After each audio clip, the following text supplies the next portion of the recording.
Now, Abraham at this point, his father, is well over 100 years old. He's an old geezer. Isaac could have escaped this situation if he wanted to, being 30 with a dad who's over 100. He could have outrun him if he wanted to get out of this. But Isaac was a willing participant with his father. He went with his father up the hill. He carried the wood for the sacrifice.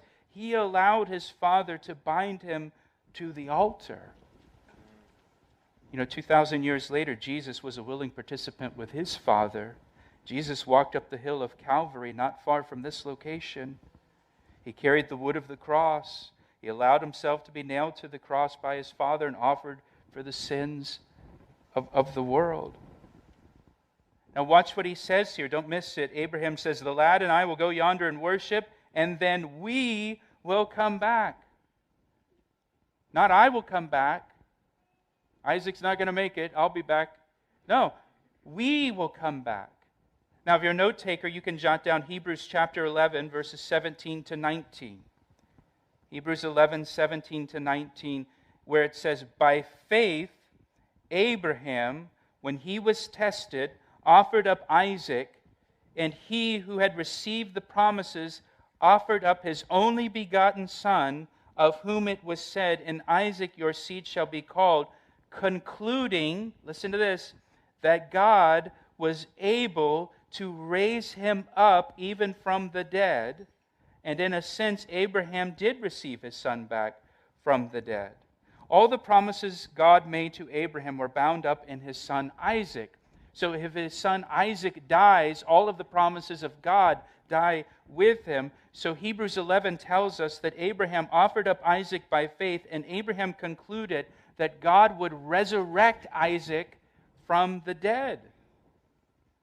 That's why he says, "The lad and I will go yonder and worship, and we will come back to you," because God will raise him up.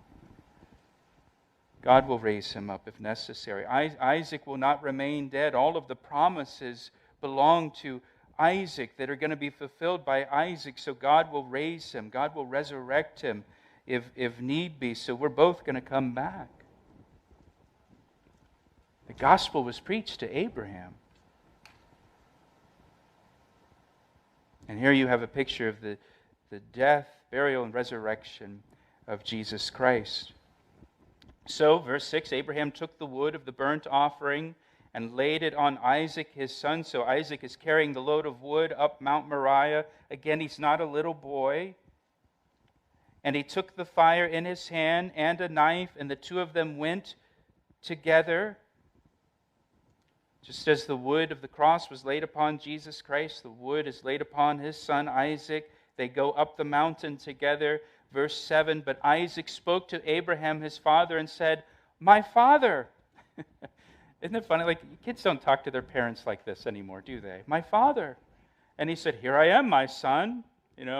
"Hey, dear old dad of mine." Then he said, "Look, the fire and the wood, but where is the lamb for a burnt offering?" And Abraham said, "My son, God will provide for himself the lamb for a burnt offering." And so the two of them went together. If you're a note taker, this is the first use of the word lamb in the Bible. Where is the lamb? That's the question. God will provide the lamb. Now, the first time you find the word lamb in the New Testament is when John the Baptist points at Jesus Christ and says, "Behold, the Lamb of God that takes away the sins of the world." John answers Isaac's question. Where's the lamb? God will provide a lamb. Behold, the Lamb of God that takes away the sins of the world. And then they came to the place of which God had told him, and Abraham built an altar there and placed the wood in order, and he bound Isaac his son and laid him on the altar upon the wood. Abraham is always building altars. Wherever he goes, he builds an altar and he worships God. May we be worshipers of God everywhere we go. And Abraham laid Isaac on this altar and bound him. And again, Isaac cooperated with his father in this. Jesus said, "No one takes my life from me. I lay it down voluntarily." In verse 10, and Abraham stretched out his hand and took the knife. Can you picture this in your mind? He's got Isaac bound on this altar, and he's got a knife raised. He stretched out his hand and took the knife to slay his son. And it's hard for us to imagine what was happening in Abraham's heart at this moment, what's going through his mind. I'm sure it's gut-wrenching for Abraham as a father. I'm sure it's very emotional. I'm sure there's tears streaming down his cheeks because he loves his son so deeply. And at the same time, he wants to obey God. And it's hard. He's kind of, stuck between the two. I love my son, but I want to obey and honor God. And here he is. He's got this knife raised. But again, by faith, Abraham knew God would somehow resurrect Isaac from the dead. And as Abraham has this knife raised and is about to plunge it into Isaac's heart, there's a voice from heaven. But the angel of the Lord called to him from heaven and said, "Abraham, Abraham." Doesn't say this in the passage, but I'm sure Isaac at this point said, Dad, did you hear that? Dad, is your hearing aid on, Dad? Did you hear what he just said? Somebody's calling you. Abraham, Abraham. And so he said, "Here I am." And he said, "Do not lay your hand on the lad or do anything to him, for now I know that you fear God, since you have not withheld your son, your only son, from me."